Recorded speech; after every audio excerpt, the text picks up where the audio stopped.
Just covering the situation with that missing boy. Take a listen. Unbelievable. And I just want to tell you all, thank you very much. This is a joint effort. In order for us to be successful, we need assistance from the community. You showed up. It was absolutely impressive. The very early morning of the night, you know, running into folks at 3 o'clock, people looking at ponds, people looking in neighborhoods and things of that nature, to come back in 20 minutes later and to see another group of folks doing the same thing. The conversations that I had last night with a lot of these individuals was just absolutely impressive, and I can't thank you enough for the support that you provided the Westchester Police and Fire Department, all the personnel you see behind me, all the support agencies that have come in to help us out. It has been impressive, and I can't thank you enough. I'm not going to take up any more of your time. I want to hand this over to the command personnel that have run the operation, but thank you again for your support. We really, really appreciate it. All right, thank you, Chief Rebholz. The other unified commander is Captain Seth Hageman. I'll go through our organizational chart now. So we're running a unified command between Westchester Fire and Police. Our PIO is the Township PIO, Barb Wilson, so any media requests will be sent through our PIO. We have a liaison officer, which is Lieutenant Beiser from Westchester PD. Anything that needs to happen via liaison, organizations, etc., will be sent through our liaison. Moving down from there, we have an operations chief, which is Bureau Chief Froge. We have a planning section chief, which is back at our command post, and that is going to be run by Butler County EMA. And our logistics is Assistant Chief Pickering. At this time, I'm going to turn it over to Bureau Chief Froge to cover the operations for the day. Good morning. Thank you. Again, my name is Bureau Chief Trevor Froge. I'm the Chief of Training with the Westchester Fire Department. I'll be running operations today. So again, we're looking for Joshua. Joshua is a 7-year-old autistic African-American male, last seen yesterday, wearing a black coat and tan pants. His photo's been put out through social media, via the Westchester Township social media page. We will get an updated photograph out to you. Our goals today are to canvass the areas that he was last seen in and further north.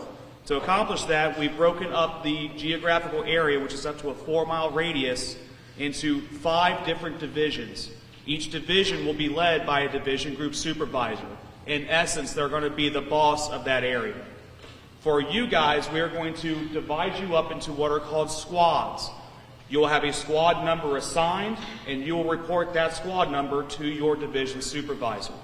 Our division supervisors are Division Beckett, and that's going to be led by J.P. Campbell from Turtle Creek Township.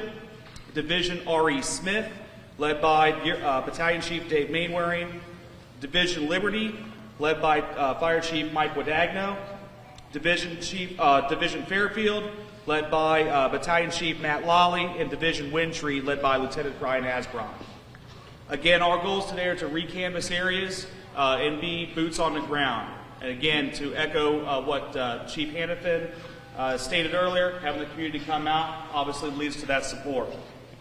With that, we have a couple rules known as rules of engagement, and this is how we will operate while we're out there.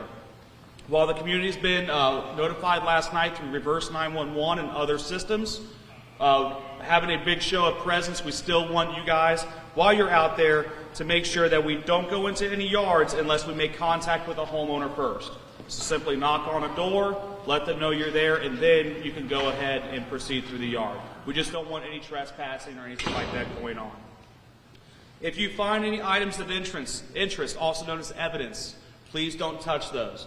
Anything that you find regarding items of interest or evidence, you will report to your division supervisor, which will funnel back to myself and to our search team manager, Brian Petrie, in order to have that come out and be investigated by law enforcement. Okay? Any questions so far? Sir? He's also nonverbal. Correct.